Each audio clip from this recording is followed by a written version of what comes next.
প্রিয় দর্শক, the great ওয়াল শোতে স্বাগত জানাচ্ছি। নাচ, গান, নাটক, চলচ্চিত্র সহ চীনের সুবিশাল সাংস্কৃতিক ঐতিহ্য, প্রাকৃতিক সৌন্দর্য, বৈচিত্র্যময় জীবনধারার গল্প আপনাদের সামনে তুলে ধরি আমরা।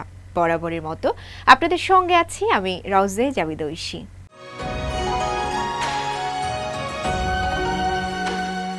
শনিবার পর্দা নামল বেইজিং আন্তর্জাতিক চলচ্চিত্র উৎসবের 15তম আসরের। বরাবরের মতোই ছিল থিয়ানথান পুরস্কার, দেশি বিদেশি চলচ্চিত্রের মধ্যে প্রতিযোগিতা, ক্যাম্পেইন, জমকালো সাংস্কৃতিক আয়োজন। 9 দিনব্যাপী এই উৎসবে রথী মহারথীদের মিলন মেলায় পরিণত হয় আয়োজন স্থল। বিস্তারিত থাকছে রিপোর্টে।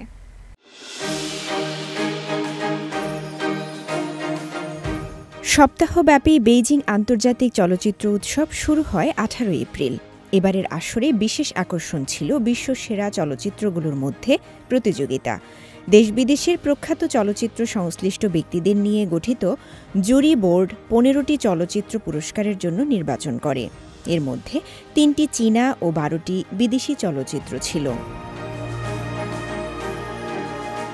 এবারের উৎসবকে কেন্দ্র করে নতুন ক্যাম্পেইন করা হয়। চীনা চলচ্চিত্র উপভোগের বছর নামের এই ক্যাম্পেইনে বিশেষ ব্যবস্থা রাখা হয়েছে, যাতে দর্শকদের সংস্কৃতি, বাণিজ্য, পর্যটন ও খেলাধুলাকে এক বিন্দুতে মিলিত করে। এই ক্যাম্পেইনের সব আয়োজন জাতীয় চলচ্চিত্র প্রশাসক ও চায়না মিডিয়া গ্রুপ এবং অন্যান্য কয়েকটি সংস্থার যৌথ উদ্যোগে সম্পন্ন হয়। চীনা চলচ্চিত্র উপভোগের বছর সামনে রেখে এবারের উৎসবে বেইজিং চলচ্চিত্র এবং জীবন উৎসব আয়োজন করা হয়, যেখানে চলচ্চিত্রের নতুন নতুন জায়গা ও সম্ভাবনা খুঁজে দেখা হয়। এবছর বেইজিং আন্তর্জাতিক চলচ্চিত্র উৎসব নতুনভাবে চলচ্চিত্র সংস্কৃতি এবং বাণিজ্যিক খাতে এক নতুন দিগন্ত উন্মোচন করতে চায়, যার ফলে সিনেমা প্রেমীরা সিনেমার পাশাপাশি সাংস্কৃতিক ও বাণিজ্যিক কর্মকাণ্ডেও অংশ নিতে পারবেন। উৎসব চলাকালে শুধু সিনেমার টিকিট দেখিয়ে বেইজিংয়ের বিভিন্ন বাণিজ্যিক এলাকায় বিশেষ ডিসকাউন্ট পাওয়া গেছে। ফেস্টিভ্যাল জুড়ে শহরের বিভিন্ন সিনেমা, সাংস্কৃতিক পার্ক ও সৃজনশীল এলাকা জুড়ে থিমযুক্ত মার্কেট, সাব ফোরাম ও আরও অনেক আকর্ষণীয় ইভেন্টের আয়োজন ছিল। এবারের আয়োজনে আরেকটি আকর্ষণ ছিল চলচ্চিত্রের বিমূর্ত সাংস্কৃতিক ঐতিহ্য জোন, যেখানে দর্শকদের চলচ্চিত্র এবং ঐতিহ্যবাহী চাইনিজ শিল্পকর্ম যেমন টাইডাই এবং হাতে আঁকা ফোল্ডিং ফ্যান দেখার সুযোগ ছিল। এই আয়োজনে হাতে কলমে টাইডাই করে দেখার যে সুযোগ ছিল তা অসাধারণ। ঐতিহ্যের সঙ্গে চলচ্চিত্রের সংস্কৃতির যে মেলবন্ধন, এর তুলনা হয় না। বেইজিং, থিয়ানচিন ও হপেই অঞ্চলে 33টি সিনেমা হল এবং একটি ইমার্সিভ ভেন্যুতে 300টিরও বেশি চলচ্চিত্র প্রদর্শিত হয়েছে।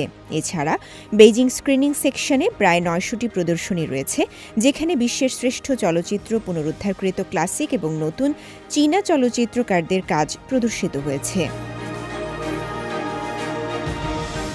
উৎসবটি শুধু চলচ্চিত্র প্রেমীদের জন্য নয়, বরং বেইজিং শহরের সাংস্কৃতিক এবং বাণিজ্যিক ক্ষেত্রেও এক নতুন দিগন্ত উন্মোচন করছে। রওজে জাবিদ ঐশী, সিএমজি বাংলা। প্রতি বছর 20 এপ্রিল জাতিসংঘের চীনা ভাষা দিবস উদযাপন করা হয়। বিশ্বের 5টি মহাদেশের বিভিন্ন দেশে চীনা ভাষা দিবসকে ঘিরে একাধিক অনুষ্ঠানের আয়োজন করে চায়না মিডিয়া গ্রুপ সিএমজি। এই অনুষ্ঠানগুলো সিএমজির বিভিন্ন চ্যানেলে সম্প্রচার করা হয়। বিস্তৃত থাকছে রিপোর্টে। Hello everybody, welcome to the special program Legendary Encounters. Hi. Great to have you.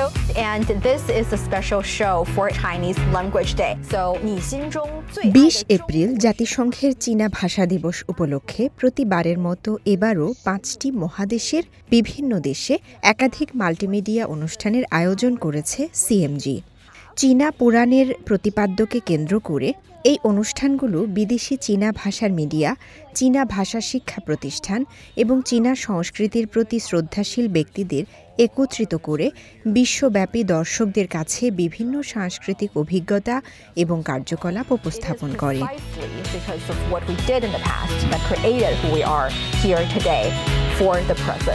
And thank you so much for joining us today. CMG পরিচালিত প্রধান প্ল্যাটফর্ম চীনা এবং বিদেশি সোশ্যাল মিডিয়ায় এই অনুষ্ঠানের সাথে সম্পর্কিত ভিডিওগুলো এরই মধ্যে প্রকাশিত হয়েছে।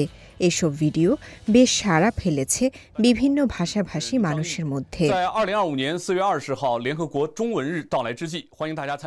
সিএমজির চায়না গ্লোবাল টেলিভিশন নেটওয়ার্ক পরিচালিত লেজেন্ডারি এনকাউন্টার্স অনুষ্ঠানটি 5টি মহাদেশের 29টি দেশের 70 জন তরুণকে অনলাইনে একত্রিত করে গল্প বলা, প্রশ্নোত্তর পর্ব এবং চীনা পুরাণ সম্পর্কে তাদের জানার উপর ভিত্তি করে উন্নত পরিবেশনার মাধ্যমে অভিন্ন মানবিক মূল্যবোধ প্রদর্শন করে।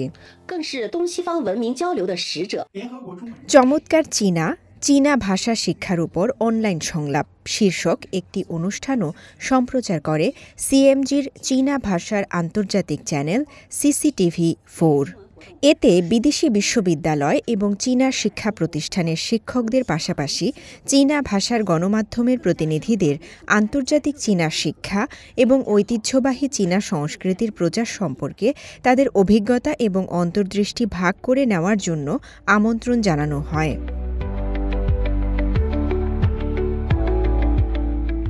CCTV4 এর অনলাইন সংলাপ প্রোগ্রামটি ফ্রান্স, কানাডা, রাশিয়া, অস্ট্রেলিয়া এবং অন্যান্য দেশের 50টিরও বেশি বিদেশি চীনা শিক্ষা প্রতিষ্ঠানের সাথে চীনা পুরাণের উপর কৃত্রিম বুদ্ধিমত্তা চালিত ছোট নাটকও উপস্থাপন করে। রওজায়ে জাবিদা ঐশী, সিএমজি বাংলা।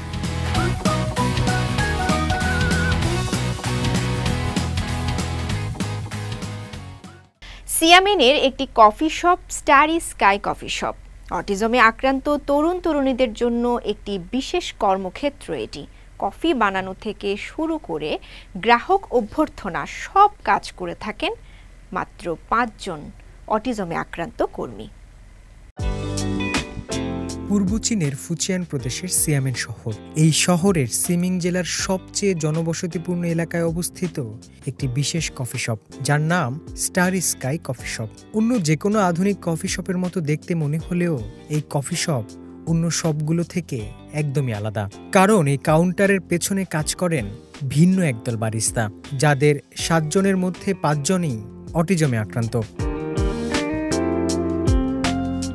গেল বছরের ডিসেম্বরে চালু হওয়া এই কফি শপ স্থাপন করেছে সিয়ামেন ডিজেবল পারসনস ফেডারেশন, যার মূল লক্ষ্য অটিজমে আক্রান্ত তরুণ তরুণীদের জন্য অর্থবহ কর্মসংস্থান তৈরি করা। এই কফি শপের একজন প্রাণবন্ত কর্মী কাও ইউয়ান, সবসময় তার মুখে হাসি লেগেই থাকে। আত্মবিশ্বাসী এই তরুণী কাজ করেন অভ্যর্থনা বিভাগে। প্রতিদিন আমি বারের পেছনে কাজ করি এবং অন্যদের সাহায্য করি। আমি শিখেছি কিভাবে অভ্যর্থনা জানাতে হয়, যেমন ছোট্ট বন্ধু, তুমি কি ঠিক আছো, কাঁদছো, আমি তোমাকে একটা কুকি এনে দেব। আমি শিখেছি কিভাবে আমি মানুষকে সাহায্য করতে পারি। এই কফি শপের বাকি 4 জন হচ্ছেন সুমিং, যিনি জিনিসপত্র গুছিয়ে রাখতে ভালোবাসেন, লিয়ান মানিয়া, যিনি হস্তশিল্প নিয়ে কাজ করতে ভালোবাসেন, ওয়াং ছি, যিনি একজন উদীয়মান রাঁধুনি, এবং লু উচিং, যিনি হাতে তৈরি কফি বানাতে পারদর্শী। এখানে তাদের কাজের শুরুতে 1 মাস ব্যাপী একটি প্রশিক্ষণ কার্যক্রম পরিচালনা করা হয়, যার নেতৃত্ব দেন কফি শপের ব্যবস্থাপক লিউ ইউয়ে ইয়াং।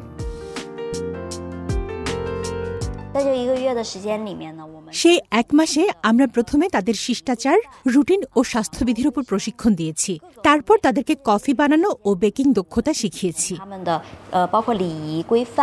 লিউ বুঝতে পেরেছেন যে তার কর্মীরা সামাজিক বা প্রযুক্তিগত দক্ষতা শিখতে বেশি সময় নিলেও তাদের অধ্যবসায় ও নিষ্ঠার মধ্যে কোনো ঘাটতি নেই। তিনি বলেন, প্রথমবার তারা বুঝতে না পারলেও বারবার অনুশীলনে তাদের কোনো কমতি নেই। বর্তমানে এই দল প্রতিদিন কয়েক ডজন কফি ও বেক করা খাবার তৈরি করে থাকে। গ্রাহকরাও তাদের উষ্ণ পরিবেশ ও এর গভীর প্রভাব লক্ষ্য করেছেন। এই কফি শপ তাদের একটি কাজের সুযোগ করে দিয়েছে। এটি এমন একটি জায়গা যেখানে তারা নিজেদের উন্নতি করতে পারে।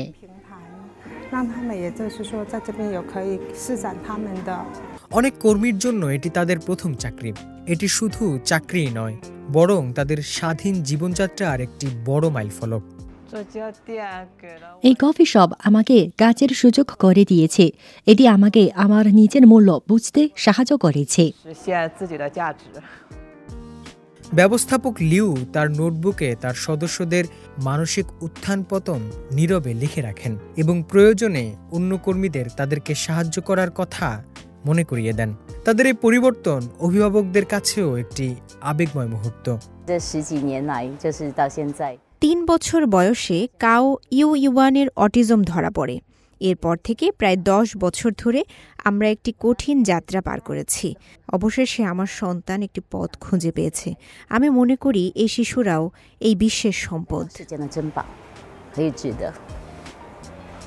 এই বিশেষ কফি শপটি কেবল অটিজমে আক্রান্ত তরুণীদের কর্মসংস্থানের সুযোগই সৃষ্টি করেনি, বরং তাদের আত্মবিশ্বাস, সামাজিক দক্ষতা এবং সম্প্রদায়ের অংশ হওয়ার সুযোগ তৈরি করে দিয়েছে। মুসলিম মোবারক সৌরভ, সিএমজি বাংলা। যে কোনো খেলাধুলায় আমরা হয়তো মানুষের অংশগ্রহণকেই স্বাভাবিক ভেবে থাকি, তাও যদি ম্যারাথন কিংবা হাফ ম্যারাথনের মতো কোনো প্রতিযোগিতা হয় তাহলে তো কথাই নেই। কিন্তু চীনে এবার চমক দেখিয়েছে মানববাহী রোবট। 21 কিলোমিটারেরও বেশি স্থান জুড়ে চলা হাফ ম্যারাথনে অংশগ্রহণ করে 2 পায়ের রোবটরা। প্রতিযোগিতা করার সময় এই রোবটগুলো ব্যাটারি ব্যর্থতা থেকে শুরু করে নাক ডাকার মতো কিছু আকস্মিক ঘটনার মুখোমুখিও হয়। বিস্তারিত জানাচ্ছেন আমাদের বেইজিংয়ের সহকর্মী লাবণ্য লিলি। প্রিয় বন্ধুরা, ম্যারাথন আপনাদের কাছে অবশ্যই সুপরিচিত। প্রতি বসন্তকালে চীনের নানা জায়গায় ম্যারাথন প্রতিযোগিতা একের পর এক অনুষ্ঠিত হয়ে থাকে। তবে প্রথম হিউম্যানয়েড রোবট হাফ ম্যারাথন আপনি কখনো শুনেছেন বা দেখেছেন? চলুন আজকের ভিডিওতে তাই দেখব আমরা। গত শনিবার বেইজিংয়ে বিশ্বের প্রথম হিউম্যানিক রোবট হাফ ম্যারাথন অনুষ্ঠিত হয়েছে। ম্যারাথন ইভেন্টে রোবট এবং মানুষ প্রথমবারের মতো আলাদা ট্র্যাকে একই রুটে 21.0975 কিলোমিটার প্রতিদ্বন্দ্বিতা করেছে। চীন জুড়ে বিভিন্ন দলের মোট 20টি হিউম্যানয়েড রোবট প্রতিযোগিতায় অংশ নেয়। 20টি প্রতিযোগী দলের মধ্যে থিয়েনগুন দলের থিয়েনগুন আল্ট্রা হিউম্যানিক হাফ ম্যারাথনে জয় লাভ করেছে, যেটি 2 ঘন্টা 40 মিনিট এবং 42 সেকেন্ড সময় নিয়ে প্রথম ফিনিশ লাইন অতিক্রম করেছে। প্রায় 1.8 মিটার লম্বা এবং 55 কিলোগ্রাম ওজনের থিয়েনগুন আল্ট্রা গতি এবছর ঘন্টায় 6 কিলোমিটার থেকে 12 কিলোমিটারে উন্নীত করা হয়েছে। 21 কিলোমিটার দীর্ঘ এই রুটে সমস্ত সমতল অংশের পরিবর্তে র্যাম্পসহ বিভিন্ন ভূখণ্ড ছিল, যা হিউম্যানিক রোবটের গতিশীলতা এবং নমনীয়তার জন্য চ্যালেঞ্জ তৈরি করেছিল। আরও ভালো ফলাফল অর্জনের জন্য প্রতিটি দল দীর্ঘ দূরত্বের দৌড়ের জন্য তাদের রোবটগুলোতে সমন্বয় করেছে। আয়োজকদের মতে ইভেন্টটি কেবল একটি ক্রীড়া প্রতিযোগিতা নয়, বরং হিউম্যানিক রোবটের নির্ভরযোগ্যতা, স্থায়িত্ব এবং নিরাপত্তা ও ব্যবহার ক্ষমতা সহ নানা দিকের পরীক্ষাও বটে। 21 কিলোমিটারেরও বেশি সময় ধরে চলা এই হাফ ম্যারাথনে অংশগ্রহণকারী তিব্বতীয় রোবটের প্রায় 2,50,000 সুনির্দিষ্ট জয়েন্ট নড়াচড়া করতে হবে। কল্পনা করা যায় কত কঠিন। প্রতিযোগিতার যাত্রায় যান্ত্রিক ক্রীড়াবিদরা ফেরারি ব্যর্থতা থেকে শুরু করে নাক ডাকার মতো কিছু আকস্মিক ঘটনার মুখোমুখি হয়েছিল। তবুও তারা অসাধারণ উদ্ভাবন, অধ্যবসায় এবং মানবীয় দক্ষতা প্রদর্শন করেছিল। কিছু রোবট আরও গুরুতর ঘটনার মুখোমুখি হয়েছিল। 20 অংশগ্রহণকারীর মধ্যে ফেরারির সমস্যার কারণে একটি শুরুই করতে পারেনি। অবশেষে মাত্র 6টি দল ম্যারাথন সম্পন্ন করেছে। সমস্ত অপ্রত্যাশিত ঘটনা সত্ত্বেও জনতা সমস্ত রোবটের জন্য উল্লাস করতে থাকে। বিজ্ঞান ও প্রযুক্তির ভবিষ্যতের উন্নয়নের জন্য তাদের সমর্থন প্রদর্শন করেন। 21 কিলোমিটার হাফ ম্যারাথন সম্পন্ন করা কেবল রোবট দৌড়বিদ তৈরির বিষয় নয়, বরং এটি ইঙ্গিত দেয় যে হিউম্যানয়েডগুলো বাস্তব বিশেষ স্কেলেবল অ্যাপ্লিকেশনের আরও একটি ধাপ কাছাকাছি হয়েছে। সিএমজি বাংলা, বেইজিং থেকে। অবশ্যই সাংস্কৃতিক ঐতিহ্যকে কেন্দ্র করে বছরব্যাপী ভোগ্য পণ্যের প্রচারণা ইভেন্টের দ্বিতীয় পর্ব চচিয়াং প্রদেশে শুরু হয়েছে। মাসব্যাপী চলবে এই প্রচারণা ইভেন্ট। এদিকে চচিয়াংয়ের হংতিয়ান ওয়ার্ল্ড স্টুডিওগুলো ভ্রমণ ফটোগ্রাফি ব্যবসায় বেশ এগিয়ে যাচ্ছে। সম্প্রতি ভ্রমণ ফটোগ্রাফি পর্যটকদের খুব আকর্ষণ করছে। চীনে অবশ্যই সাংস্কৃতিক ঐতিহ্যকে রাষ্ট্রীয়ভাবে গুরুত্ব দেওয়া হয়, তাই বছরব্যাপী নেওয়া হয়ে থাকে বহুমাত্রিক পদক্ষেপ। গেল সপ্তাহে চচিয়াং প্রদেশের ছাংসিং কাউন্টিতে শুরু হয়েছে কেনাকাটা প্রচারণা ইভেন্টের দ্বিতীয় পর্ব। এটি ভোক্তাদের অবশ্যই সাংস্কৃতিক ঐতিহ্য পণ্যের বৈচিত্র্যময় অভিজ্ঞতা প্রদান করে। এই ভোক্তা প্রচার ইভেন্ট মানুষের স্বাভাবিক জীবনের বিভিন্ন কাজে অবশ্যই সাংস্কৃতিক ঐতিহ্য পণ্যের উপস্থিতি, ভোক্তা চাহিদা বৃদ্ধি, পরিষেবা খরচ সম্প্রসারণ এবং সাংস্কৃতিক পর্যটনকে উন্নীত করার লক্ষ্যে কাজ করে। 21 মে পর্যন্ত চলমান এই দ্বিতীয় পর্বে চীনের বিভিন্ন অঞ্চল তাদের অনন্য অবৈষয়িক সাংস্কৃতিক ঐতিহ্য এবং স্থানীয় সাংস্কৃতিক বৈশিষ্ট্য তুলে ধরার কথা রয়েছে। ভোক্তাদের সম্পৃক্ততা বৃদ্ধির জন্য বিভিন্ন ধরনের কার্যক্রমের আয়োজন করা হবে, পাশাপাশি উদ্ভাবন এবং ঐতিহ্যবাহী কারুশিল্প সংরক্ষণের প্রচারও করা হবে বলে জানান পর্যটন বিভাগের এই কর্মকর্তা। এবার আমরা 100টি অবৈষয়িক সাংস্কৃতিক ঐতিহ্য চা থিমযুক্ত স্থান চালু করেছি, যা একটি অনন্য ভোগের অভিজ্ঞতা তৈরি করেছে। আমরা চাকে প্রসাধনী, নিত্য প্রয়োজনীয় ভোগ্যপণ্য এবং এমনকি শৈল্পিক পরিবেশনার সাথেও একীভূত করেছি। অবশ্যই আমাদের সাংস্কৃতিক ঐতিহ্য, আধুনিক সংস্কৃতি এবং প্রযুক্তিকেও সুন্দরভাবে গ্রহণ করবে। একটি নতুন ব্যবসায়িক মডেল তৈরি করবে, যা উদ্ভাবনী পণ্যের মাধ্যমে একটি বৃহৎ বাজার তৈরি করবে। এছাড়াও চা, হুব্রাশ, সিরামিক এবং ব্রোঞ্জ ঢালাই কৌশল ব্যবহার করে তৈরি মূর্তি সহ বিভিন্ন ঐতিহ্যবাহী জিনিসপত্র একটি বিশেষ মেলায় প্রদর্শিত হয়। তরুণ গ্রাহকদের আকৃষ্ট করতে এবং ঐতিহ্যবাহী পণ্যের চাহিদা বাড়াতে কারিগররা আধুনিক নকশার সাথে কারুশিল্পের মিশ্রণ করেন। এরপর বাজারে নতুন এবং উদ্ভাবনী পণ্য প্রবর্তন করেন। এদিকে চচিয়াং প্রদেশে চীনের বৃহত্তম স্টুডিও ব্যাকলট হংতিয়ান ওয়ার্ল্ড স্টুডিও তাদের ভ্রমণ ফটোগ্রাফি ব্যবসার সমৃদ্ধির সাথে সাথে দর্শনার্থীদের সংখ্যাও বাড়াচ্ছে। চীনের হলিউড নামে পরিচিত হংতিয়ান বিশ্বের বৃহত্তম বাস্তব জীবনের চলচ্চিত্র এবং টেলিভিশন শুটিং ঘাঁটিগুলোর মধ্যে একটি। এটি যুদ্ধভিত্তিক চলচ্চিত্র, blockbuster the battle at lake ছাংচিনের মতো জনপ্রিয় চলচ্চিত্রের শুটিং স্পটও। স্টুডিওর একটি মনোরম কোণে দক্ষ মেকআপ শিল্পীরা মেকআপের কাজ করেন এবং ক্লায়েন্টদের চুল স্টাইল করেন। ফেব্রুয়ারিতে হংতিয়ান 5টি ভ্রমণ ফটোগ্রাফি দোকানের সংস্কার কাজ করে। নতুন আপগ্রেড করা দোকানগুলোতে এখন সুন্দরভাবে প্রদর্শিত হানফু সংগ্রহ রয়েছে। হানফু হল হান জাতিগোষ্ঠীর ঐতিহ্যবাহী পোশাক। যে কোনো উৎসব বা ছুটির দিন আসলে এই ফটোগ্রাফি ব্যবসা অন্য সময়ের তুলনায় খুব চাঙ্গা হয়ে ওঠে। শ্রমিক দিবসকে সামনে রেখে তাই এখানকার ফটোগ্রাফি দোকানগুলোও প্রস্তুতি নিচ্ছে পর্যটকদের চাপ সামলাতে। দিবসকেন্দ্রিক দিনগুলোতে এখানে দ্বিগুণ কর্মী নিয়োগ করা হয়, বিভিন্ন সুযোগ সুবিধা বাড়ানো হয় এবং অফার চালু করা হয়। পর্যটন কেন্দ্রিক এই ব্যবসায় অনেক তরুণও ছুটে আসে এবং আনন্দ নিয়ে কাজ করে। রওজে জাবিদ ঐশী, সিএমজি বাংলা।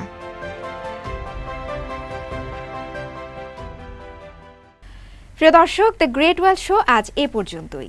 আমাদের অনুষ্ঠানটি টেলিভিশনের পাশাপাশি সোশ্যাল মিডিয়ার মাধ্যমে দেখতে www.facebook.com/cmg বাংলা এবং ইউটিউব চ্যানেল সিএমজি বাংলাতে ভিজিট করতে পারেন। পরবর্তী পর্বে নতুন কোনো আয়োজন নিয়ে দেখা হবে আপনাদের সঙ্গে। সে পর্যন্ত সবাই ভালো থাকুন, সুস্থ থাকুন। 再见。